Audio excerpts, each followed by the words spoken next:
Hey everyone, thanks for hanging out with us here at The Fumble. I'm your host, Jessica Wills, bringing you this week's Top 5. Make sure you hit that subscribe button to stay up to date on all the latest. So this week, we're taking a look at the top 5 times that athletes were caught cheating.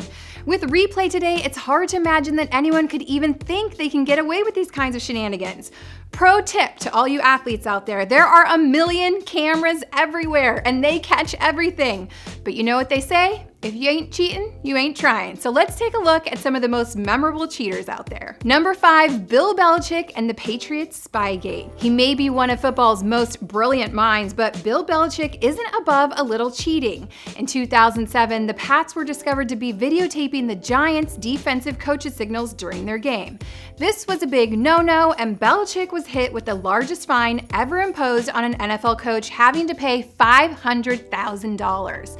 The Patriots organization weren't off the hook either, and they were ordered to pay $250,000 and give up their first-round pick in the 2008 draft. Number 4, Danny Almonte and the Agegate conspiracy. In 2001, during the Little League World Series, fans were shocked when it was discovered that the coach had forged a false birth certificate for Danny Almonte, who was really 14 playing with 12-year-olds.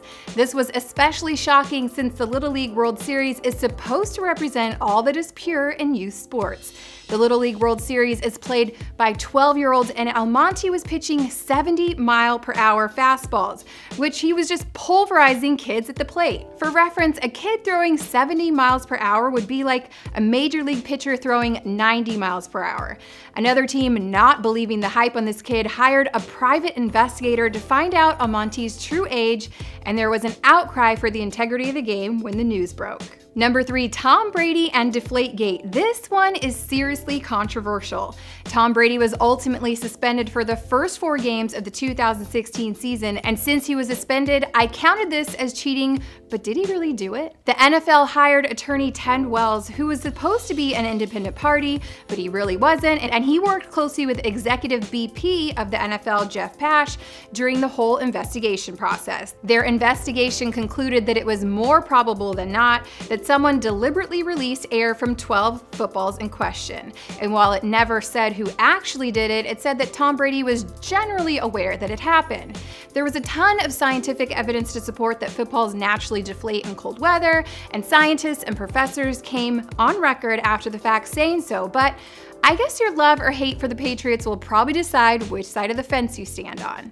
Number 2, Alex Rodriguez. Yankees third baseman Alex Rodriguez was suspended for the entire 2014 regular season and postseason. Major League Baseball had issued a 211-game suspension based on what they felt was overwhelming evidence that Rodriguez not only obtained and used illegal performance-enhancing drugs, but he also tried to cover up his tracks and hinder the MLB's investigation into those allegations. His suspension was reduced to 162 games, and that was the longest drug suspension in baseball history. Rodriguez was hit with the harshest penalty because of the fact that he actively attempted to interfere with their investigation. Number 1, Lance Armstrong. Lance Armstrong was a legend. Raise your hand if you ever wore one of those Livestrong bracelets. I actually didn't because yellow isn't really my color, but when Lance was killing it, everyone was wearing those. Lance Armstrong beat cancer, and then he went on to win title after title, 7 of them to be exact, in the Tour de France. He was a beast and an icon that people looked up to and rallied behind. Lance Armstrong was stripped of his 7 titles after he admitted to a whole host of performance-enhancing drugs, including testosterone, cortisone, human growth hormone, illegal blood transfusions, and other blood doping. He was dropped by Nike, and he even had to give back his Olympic bronze medal, which he won in the 2000 Olympics. Thank you so much everyone for tuning into this week's Fumble Top 5. Be sure you like, subscribe, and comment before you go, and we'll see you next time.